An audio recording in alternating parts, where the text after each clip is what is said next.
اللہ اکبر۔ اللہم صلی علی سیدنا محمد وعلی آل سیدنا محمد وبارک وسلم۔ پچھلے 4-5 مہینوں میں نے کئی اعمال بتائے ہیں حاسدین کے حسد سے بچنے کے لیے، مخالفین کی مخالفت سے بچنے کے لیے، اور دشمنوں کی دشمنی یعنی شر سے بچنے کے لیے۔ لوگ آج اتنا پریشان ہیں کہ فلاں ہمارے سے حسد کرتا ہے، فلاں ہماری مخالفت ہر کام میں کرتا ہے، یا فلاں آدمی ہے وہ ہم دشمنی پہ اتر آیا ہے جبکہ ہم نے اس کو کچھ کہا بھی نہیں ہے۔ یعنی جو بھی سوالات آتے ہیں ان میں ہر روز یہ سوال ہوتا ہے کہ دشمنوں کی دشمنی یعنی شر سے بچنے کے لیے کوئی عمل بتا دیں۔ لوگ ہمارے سے حسد کرتے ہیں، مخالفین ہیں، مخالفت کرتے ہیں، ان کے شر سے بچنے کے لیے، حسد سے بچنے کے لیے کچھ بتا دیں۔ ہمیں کوئی حفاظت کا عمل جو بتا دیں۔ ہماری اولاد کو جو ہے وہ خطرہ ہے، ہماری جان کو خطرہ ہے۔ لوگ ہمارے کاروبار سے حسد کرتے ہیں، لوگ ہماری بیٹیوں سے حسد کرتے ہیں، ٹھیک ہے؟ تو مختلف لوگوں نے وجوہات جو ہے وہ لکھی ہوتی ہیں۔ اللہ والے دشمنوں کے شر سے یا مخالفین کی مخالفت سے یا حاسدین کے حسد سے بچنے کے لیے کئی اعمال ہیں جو مستحب ہیں، جو میں نے بھی بتائے ہیں اور دیگر کتابوں کے اندر بھی آپ نے پڑھے ہوں گے یا ہو سکتا ہے آپ کر بھی رہے ہوں۔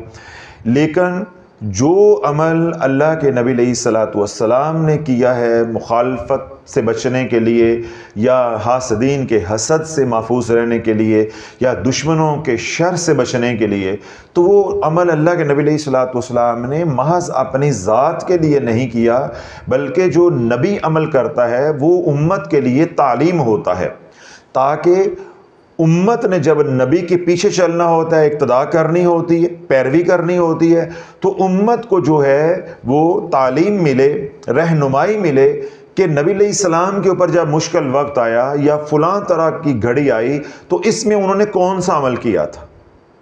تو جو نبی کا عمل ہوتا ہے وہ کیونکہ اللہ کا حکم ہوتا ہے، نبی علیہ السلام کی سنت ہوتی ہے، تو وہ عمل جو ہے وہ محفوظ ہوتا ہے، ہر طرح کے اثر بد سے پاک ہوتا ہے۔ اور دوسری سب سے بڑی بات ہے کہ وہ عمل اللہ کی بارگاہ میں مقبول ہوتا ہے، اس کے اندر کامیابی کے جو امکانات ہیں وہ 100% ہوتے ہیں۔ اگر انسان کوئی کوتاہی نہ کرے، خلوص کے ساتھ، مخلص ہو کے، اخلاص کے ساتھ اس سنت کے اوپر عمل کرے یا وہ عمل جو کر رہا ہے اس کو کرے، تو کامیابی جو ہے وہ ہو کے رہتی ہے، کامیابی جو ہے وہ مل کر رہتی ہے۔ ہمارے ساتھ المیہ یہ ہے کہ جو مسنون عمل ہے یا اللہ کے نبی علیہ الصلوۃ والسلام نے جو عمل کیا یا عمل امت کو تعلیم فرمایا، بدقسمتی یہ ہے کہ آج مسنون اعمال کو عمل سمجھا ہی نہیں جاتا۔ آج مسنون اعمال کو عمل سمجھا ہی نہیں جاتا۔ آج یہی کہا جاتا ہے کہ جی کوئی وظیفہ دے دیں، یعنی وظیفہ کوئی پیچ دار ہو، من گھڑت ہو، تو اس کے اندر جو ہے وہ کشش محسوس ہوتی ہے اور لوگ جو ہے وہ متاثر ہوتے ہیں کہ بھئی انہوں نے واقعی ہمیں جو ہے نا وہ کوئی عمل بتایا ہے۔ لیکن اگر ہم یہ کہہ دیں کہ مخالفت کے لیے اللہ کے نبی علیہ الصلوۃ والسلام نے یہ دعا جو ہے امت کو تلقین فرمائی ہے، تعلیم فرمائی ہے، تو آپ اس دعا کا اہتمام کیا کریں، تو ساتھ ہی منہ لٹک جاتا ہے کہ جی انہوں نے تو گالی مور اولاد دی ہے، انہوں نے پلے ہی کوئی چیز نہیں آئی، انہوں نے کوئی سمجھ نہیں آئی ہے۔ یعنی ایک بندے نے اللہ کے نبی علیہ الصلوۃ والسلام کی حدیث پہنچائی ہے، اللہ کے نبی علیہ الصلوۃ والسلام کی تعلیم پہنچائی ہے، اللہ کے نبی علیہ الصلوۃ والسلام کی بتلائی ہوئی دعا پہنچائی ہے، سنت تیرے تک پہنچائی ہے، تو اس کے بارے میں کیا کہہ رہے ہیں وہ انہوں نے کوئی پتہ پودا کوئی نہیں ہے کہ فارغ ہے کہنے بس کہنے دعا کرو ہے۔ بندہ پوچھے اینا کرایہ لا کے تھوڑے کو ہے گل پوچھنا ہے۔ تو آج امت متاثر کس سے ہوتی ہے؟ کیونکہ پیچ دار جو ہے وہ وظائف ہوں، من گڑھ۔ اس لیے جو لوگ وظائف بیچتے ہیں، یعنی یہ جو ڈبہ پیر ہیں، وہ پھر یہ چورن بازار میں لے کر آتے ہیں اور ان کا وہ چورن جو ہے وہ دڑا دڑ بکتا ہے، لیکن اس چورن کو خریدنے والے کا اپھارا ختم نہیں ہوتا، بلکہ وہ دیگر امراض میں بھی مبتلا ہو جاتا ہے جو ہم نے امت کے اوپر کھولی ہیں کہ جب آپ وظائف من گھڑت یا مستحب اعمال بھی کرو گے، بزرگوں کے بتائے ہوئے جو واقعی بزرگوں نے کیے ہوں اور یا ان کی نسبت ان کی طرف کی گئی ہو، تو جب وہ اعمال آپ شرائط کے بغیر کرو گے تو وہ اعمال آپ کو نفع کم اور نقصان زیادہ دیں گے۔ اور الحمدللہ قلیل عرصے کے اندر امت کے اندر اس بات کا شعور بھی بیدار ہوا ہے کہ ہم تو پہلے ہی وظائف پڑھ پڑھ کے اجڑے ہیں۔ اب لوگوں کے ساتھ مسئلہ یہ ہے کہ جو وظائف کا پڑھ پڑھ کے اجڑ چکے ہیں یا میرے بیانات سن سن کے وظائف سے متنفر ہو گئے ہیں، حوصلہ شکنی ہونے کی وجہ سے ہٹ گئے ہیں، بچ گئے ہیں، دور ہو گئے ہیں یا توبہ کر لی ہے، مسائل تو ان کے ہیں، مسائل تو ان کے ہیں، دشمنیاں بھی ہیں، جادو کا مسئلہ بھی ہے، گھر میں بیماریاں بھی ہیں، کسی کی مالی تنگ دستی کا مسئلہ ہے، بیٹیوں کے رشتوں کا مسئلہ ہے، کسی گھر میں لڑائی جھگڑے کا مسئلہ ہے۔ اب ان مسائل کے لیے کوئی علاج تو چاہیے، ان کا کوئی حل تو چاہیے، تو اللہ حد الامکان یہ کوشش کرنی ہے کہ ہم وہ عمل کریں جو سنت عمل ہو، یا وہ عمل کریں اگر مستحب بھی کرنا ہے تو وہ عمل کریں جس کے اندر شرائط کم از کم لاگو ہوں، یا وہ عمل کریں جس کے اندر نقصان کا اندیشہ کم از کم ہو۔ اب عمل آپ نے پوچھا ہے کہ دشمنوں کے شر سے بچنے کے لیے، جان مال اولاد کی حفاظت کے لیے، بیٹیاں جوان ہیں ان کی آبرو کی حفاظت کے لیے کوئی عمل بتا دیں۔ میں آپ کو دو اللہ کے نام بتاتا ہوں، یا جبارو یا قہارو، جاؤ کرو جا کے۔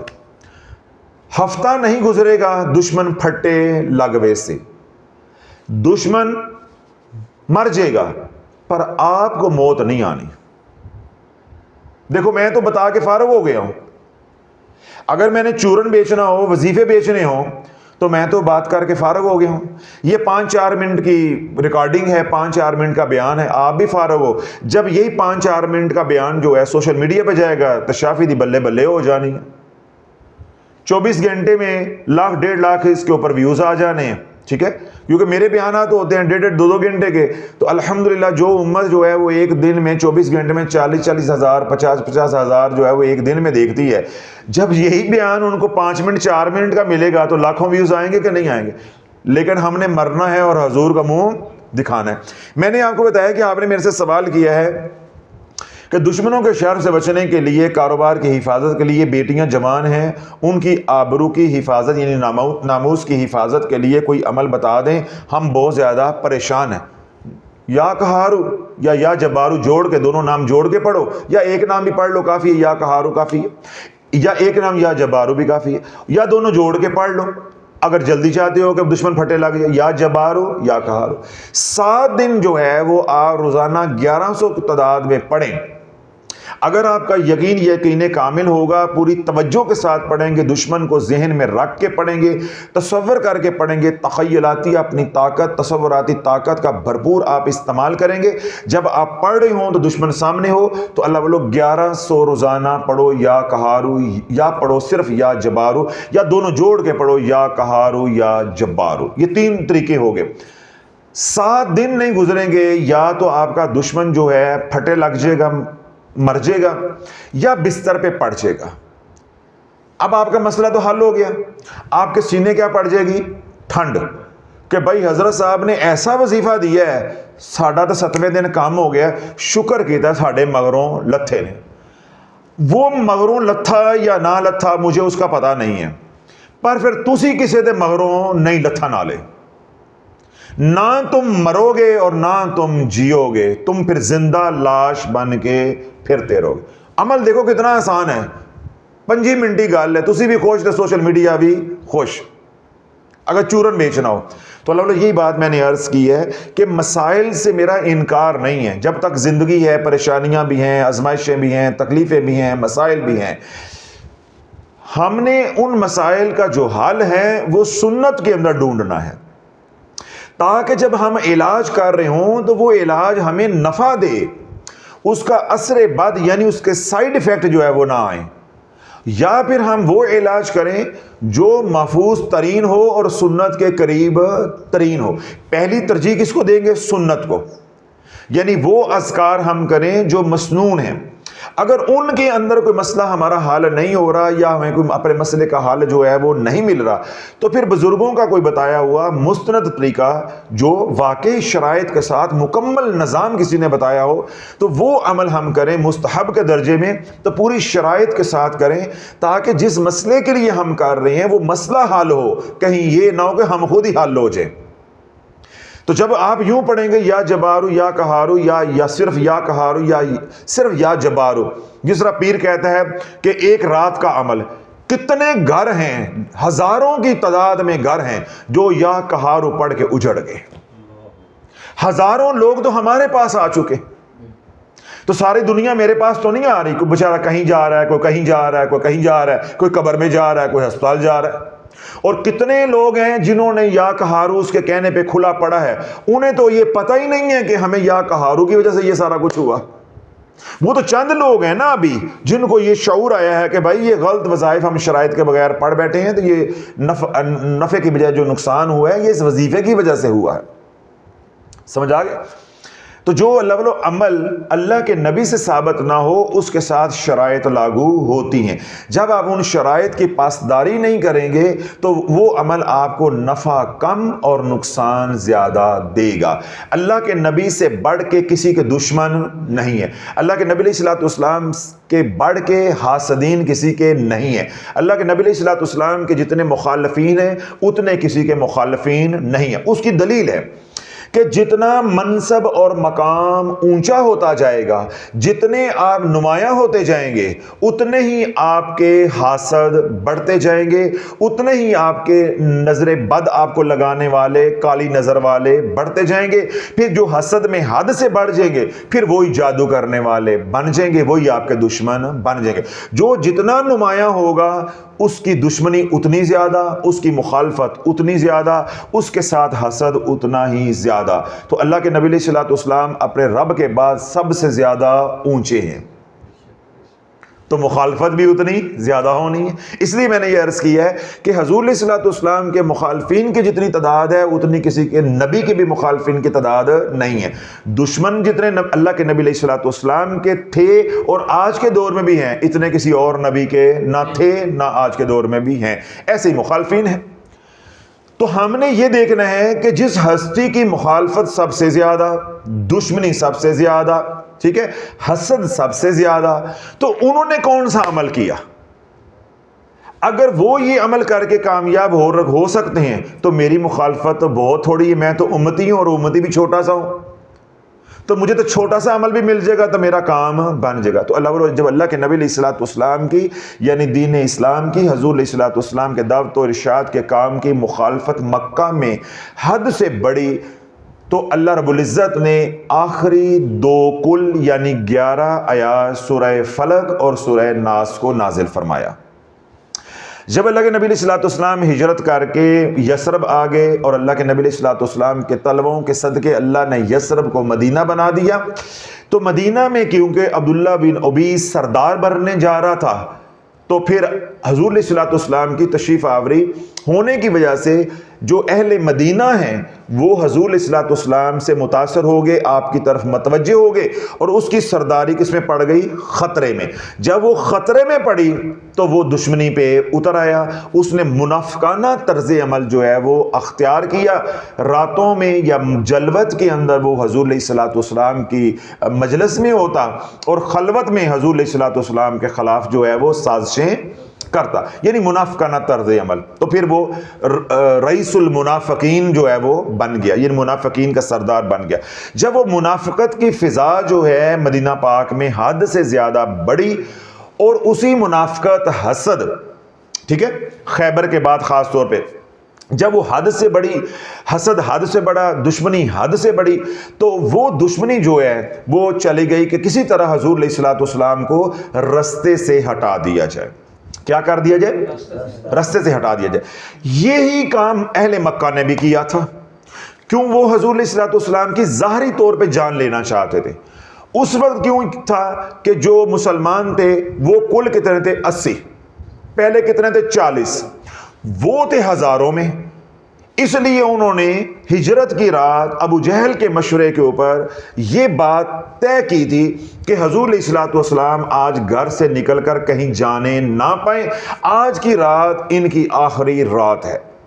تو انہوں نے اپنے نوجوانوں کو جو ہے وہ ننگی تلواریں، زہر آلودہ نیزے دے کر حضور علیہ الصلوۃ والسلام کے گھر کے باہر کھڑے کر دیا کہ آج ان کا سر جو ہے وہ ہم نے معاذ اللہ ہر صورت میں لینا ہی لینا ہے، یعنی اپنے رستے سے ہٹانا ہی ہٹانا ہے.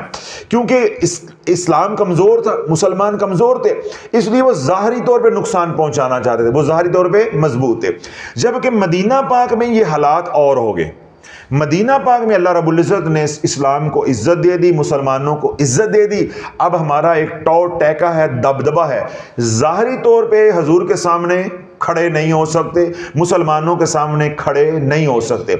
اب یہاں پہ کیا کیا کہ چھپ کے وار کیا جائے. جو چھپ کے وار کیا جاتا ہے اس کا نام ہے جادو. اس کا نام کیا ہے؟ جادو. تو اسی طرح اگر آپ اپنے علاقے میں اپنے رشتہ داروں کے ہاں اگر تو آپ ہیں کمزور بالکل، تو لوگ آپ کو ظاہری طور پہ نقصان پہنچائیں گے، تھانے کچہریوں میں ذلیل کریں گے، مار کٹائی کریں گے، آپ کو رسوا کریں گے، آپ کو ظاہری طور پہ نقصان کاروبار کا، عزت کا وغیرہ وغیرہ، یا مالی نقصان ہے یا جان کا نقصان بھی ہے وہ آپ کو پہنچائیں گے. اور اگر آپ اپنے علاقے میں اپنے خاندان کے اندر تگڑے ہیں تو پھر ظاہری طور پہ تو وہ پورے اہل یثرب کی طرح یا اہل مدینہ کی طرح یا منافقین کی طرح پورے تو نہیں آ سکتے.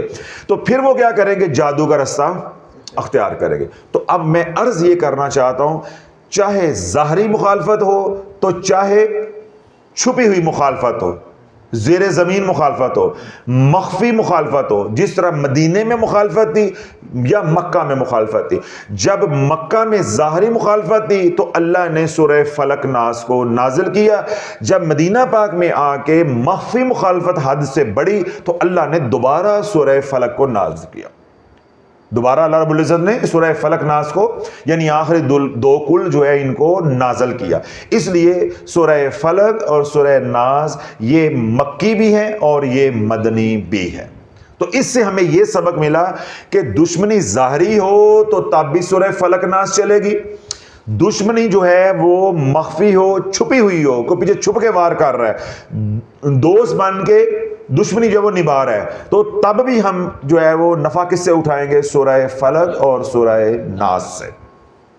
وہ تمام حضرات جن کے ظاہری دشمن ہیں اور وہ ظاہری طور پہ بھی نقصان پہنچا رہے ہیں، تھانہ کچہری کے ذریعے، لڑائی جھگڑے کے ذریعے، بہتان لگا کے، الزام تراشیوں کے ذریعے، رکاوٹیں کھڑی کر کے پریشان جو وہ کر رہے ہیں، گھر بار ہے، زمینیں ہیں، کھیتی باڑی ہے، وہاں پہ قبضے کر کے آپ کو پریشان کر رہے ہیں، تو تب بھی سورہ فلق ناس. اسی طرح اگر اللہ نہ کرے آپ کے مخالفین جو ہیں وہ آپ پہ جادو کر کے جو ہے وہ نقصان پہنچا رہے ہیں، یا آپ کے دوست احباب کے پیچھے چھپ کے آپ کو نقصان پہنچا رہے ہیں، تو تب بھی سورہ فلق اور سورہ ناس ہے. تو وہ تمام حضرات جو ظاہری دشمنی کی وجہ سے پریشان ہیں یا مخفی دشمنی کی وجہ سے پریشان ہیں، حاسدین کے حسد اور مخالفین کی مخالفت کی وجہ سے پریشان ہیں، تو اللہ نے سورہ فلق اور سورہ ناس 11 آیات ہے. کتنی آیات ہیں؟ 11 آیات ہیں. ہر نماز کے بعد 11 مرتبہ سورہ فلق اور 11 مرتبہ سورہ ناس پڑھنی ہے. اب طریقہ آپ سمجھ لیں. جب آپ نماز پڑھ کے فارغ ہو جائیں تو آپ نے پہلے آیت الکرسی ایک بار پڑھنی ہے، ٹھیک ہے؟ ایک بار آیت الکرسی پڑھ کے آپ اپنا پہلے بدنی حصار کریں گے، ٹھیک ہے؟ بدنی حصار کا طریقہ جو ہے وہ میں نے بتایا پہلے کئی بار. تلاش چینل پہ آپ جائیں، وہاں پہ آپ کو حصار کے طریقے پڑے ہوئے ہیں، آپ وہاں دیکھیں کہ بدنی حصار کیسے کرتے ہیں اور روحانی حصار کیسے کرتے ہیں. آپ ایک بار آیت الکرسی پڑھ لیں، ٹھیک ہے؟ آپ جو مسنون حصار ہے، حصار نبوی کے نام پہ، وہ عرش چینل پہ پڑا ہوا ہے، وہ دیکھ لیں، وہ آسان ہے، فوراً ہو جاتا ہے، وہ آپ جو ہے وہ حصار کر لیں. یا حفیظ یا سلام والا حصار ہے، وہ تلاش چینل پہ پڑا ہوا ہے، وہ آپ سن لیں. تو پہلے آپ اپنا حصار کریں گے. جب بھی علاج کریں گے تو پہلے حصار کریں گے. اب میں شرائط بتا رہا ہوں تو کیونکہ یہ باتیں کتابوں میں نہیں ہوتی ہے، لوگ جو شرائط کے بغیر وظائف کرتے ہیں تو اجرتے ہیں، جو میں نے پہلے ساری بات سمجھائی ہے. اب آپ نے شرائط توجہ کے ساتھ سننی ہے، ورنہ میرے وظیفے میں یا کسی کے بتائے ہوئے وظیفے میں رتی برابر بھی فرق نہیں رہے گا. اس سے بھی نقصان ہوگا اور ان سے بھی نقصان ہو رہا ہے، پھر ان میں اور میرے میں فرق کوئی نہیں رہ جائے گا. جب بھی کسی دشمن کا علاج کر رہے ہیں، مکو ٹھپنا ہے یا جادو کی کاٹ کرنی ہے، تو سب سے پہلے اپنی جان کی حفاظت، اپنی آل اولاد، اپنے کاروبار کی حفاظت کا اہتمام کرنا ہے، اور اس کو عملیات کی دنیا میں کہتے ہیں کہ پہلے اپنا حصار۔ تو حصار کے میں نے سارے طریقے آپ کو بتائے ہیں، جو سا آپ کو آسان لگے وہ آپ عرش چینل پہ مسنون اعمال ہیں وہاں سے لے لیں، یا آپ تلاش چینل سے لے لیں، طریقہ بھی آپ کو مل جائے گا اور کیا پڑھنا ہے یہ بھی آپ کو وہاں سے مل جائے گا۔ تو پہلے آپ اپنا بدنی حصار کریں گے، پھر آل اولاد کا روحانی یا کاروبار کا روحانی حصار جو ہے وہ آپ کریں گے، کر کے پھر آپ نے 3 مرتبہ درود ابراہیم پڑھنا ہے، اور اس کے بعد آپ نے 11 مرتبہ سورہ فلق اور 11 مرتبہ سورہ ناس پڑھنی ہے۔ اول و آخر 3 بار درود ابراہیم پڑھ کے آپ نے اپنے دشمنوں کا تصور کر کے ادھر پھونک مار دینی ہے۔ ہر نماز کے بعد یہ عمل کرنا ہے۔ اب جب سورہ فلق ناس پڑھیں گے، اس کے پڑھنے کے 2 طریقے ہو سکتے ہیں یا 2 ترتیبیں جو ہے وہ بن سکتی ہیں۔ ایک تو یہ ہے کہ آپ پہلے 11 مرتبہ سورہ فلق پڑھ لیں، اور ایک یہ ہے کہ آپ 11 مرتبہ پھر بعد میں سورہ ناس پڑھ لیں۔ ایک یہ ہے کہ آپ سورہ فلق اور سورہ ناس پڑھ کے ایک دانہ گرائیں۔ یہ عملیات کی دنیا میں زیادہ مؤثر ہے، اس کی تاثیر زیادہ آئے گی۔ تو اس لیے میں آپ کو یہ مشورہ دوں گا کہ جب آپ اپنا علاج کر رہے ہوں تو آپ یوں نہیں پڑھیں کہ 11 مرتبہ پہلے سورہ فلق پھر 11 مرتبہ سورہ ناس، ایسے نہیں پڑھیں۔ آپ پہلے سورہ فلق پڑھیں، پھر 7 سورہ ناس پڑھیں، پھر ایک دانہ گرائیں گے۔ اس طرح 11 دانے گریں گے۔ تو 11 دانے آپ نے پڑھنے تو کوشش کریں انگلیوں کے اوپر پڑھیں، تسبیح پہ نہ پڑھیں، تاکہ انگلیوں پہ پڑھنا جو سنت ہے اس کا نور زیادہ آئے گا، تاثیر زیادہ آئے گی، نفع زیادہ ہوگا، ثواب زیادہ ہوگا۔ تسبیح اس وقت استعمال کرتے ہیں جب تعداد زیادہ ہو، انسان بھول جاتا ہے۔ تو جب 11 ہے تو انگلیوں پہ پڑھیں آپ۔ تو کس طرح پڑھیں؟ سورہ فلق ناس کو جوڑ کے، ٹھیک ہو گیا؟ تو ہر نماز کے بعد آپ نے یہ پڑھتے رہنا ہے۔ یہ عمل اس وقت تک آپ نے جاری رکھنا ہے جب تک آپ کو ظاہری اور قلبی سکون نہ ہو جائے کہ ہمارے دشمن جو ہے ان کو اپنی پڑ گئی ہے اور ہماری جان چھوٹ گئی ہے۔ مہینے کے بعد یہ منزل مل جائے، 2 کے بعد مل جائے، 4 کے بعد مل جائے، یہ آپ جانو اور آپ کا اللہ جانے، کیونکہ میں نے آپ کو جنتر منتر تنتر نہیں دیا، میں نے آپ کو قرآن دیا ہے۔ تو جتنا آپ کا یقین ہوگا اتنا آپ کو نفع جلدی ہوگا، ٹھیک ہو گیا؟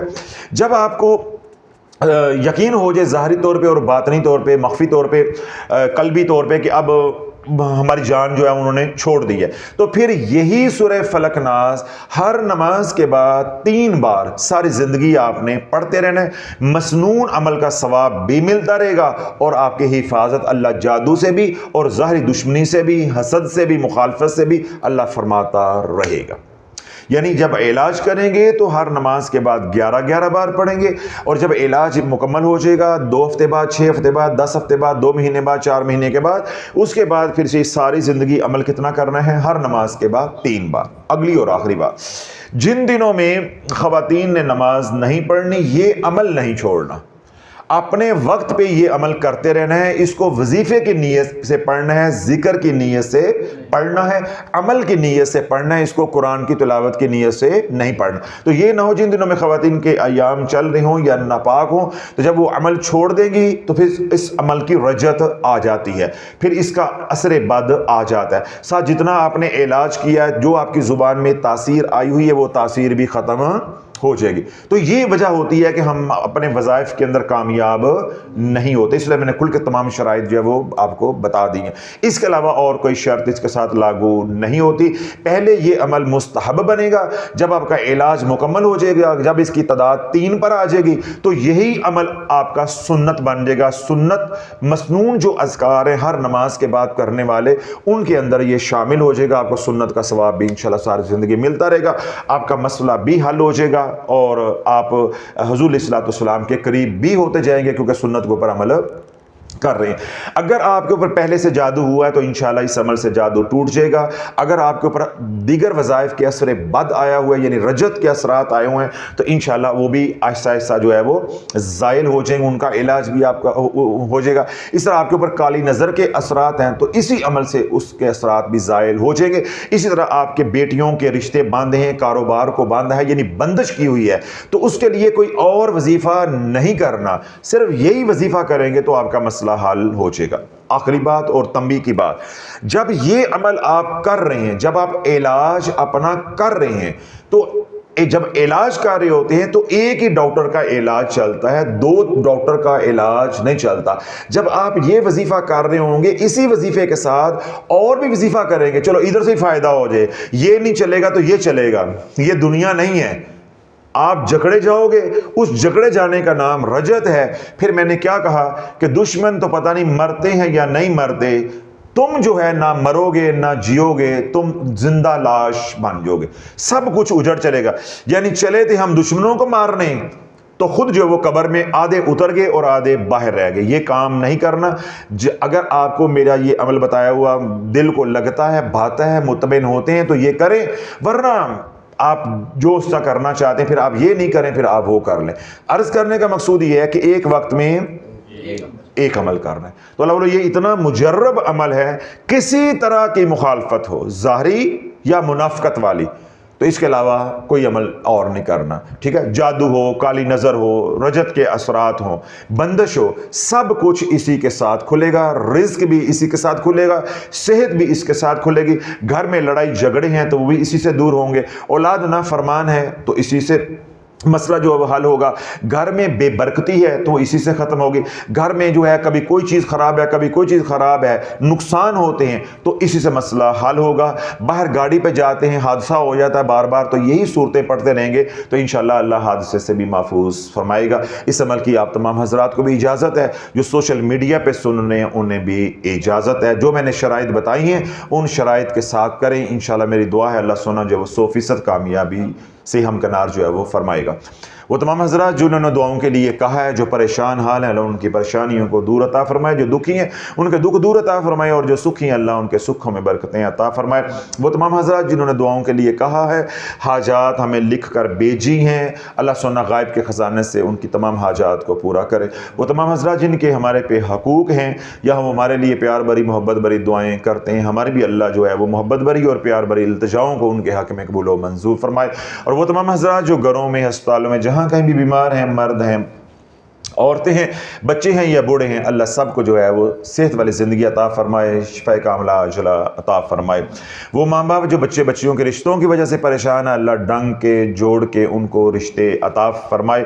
اور وہ تمام حضرات جنہوں نے مالی تنگ دستی کی وجہ سے دعا کے لیے کہا ہے، اللہ ان کو طیب حلال رزق عطا فرمائے۔ جو ہم نے مانگا اللہ وہ بھی عطا فرمائے، جو نہیں مانگ سکے ہماری ضرورتیں اللہ سونا بن مانگے عطا فرمائے۔ وہ تمام حضرات جو سلسلہ علیہ قادریہ شافیہ کے ساتھ جڑے ہیں یا شافیہ سوشل میڈیا پہ جڑے ہوئے ہیں، اللہ سب کو جو ہے استقامت عطا فرمائے، اور ہم سب کو جو ہے حضور علیہ الصلوۃ والسلام کا غلام بننے کی توفیق عطا فرمائے، اور حضور علیہ الصلوۃ والسلام کے دین کو ہر فرد تک جو ہے ہمیں پہنچانے کی توفیق عطا فرمائے، اور بالخصوص غوث پاک رضی اللہ عنہ کا فیضان کو، سلسلہ علیہ قادری شافی کے فیضان کو ہر امتی تک پہنچانے کی توفیق عطا فرمائے۔ جو مانگا اللہ وہ بھی عطا فرمائے، جو نہیں مانگ سکے اللہ بن مانگے عطا فرمائے۔ سبحان ربک رب العزت عما یصفون وسلام علی المرسلین والحمد للہ رب العالمین۔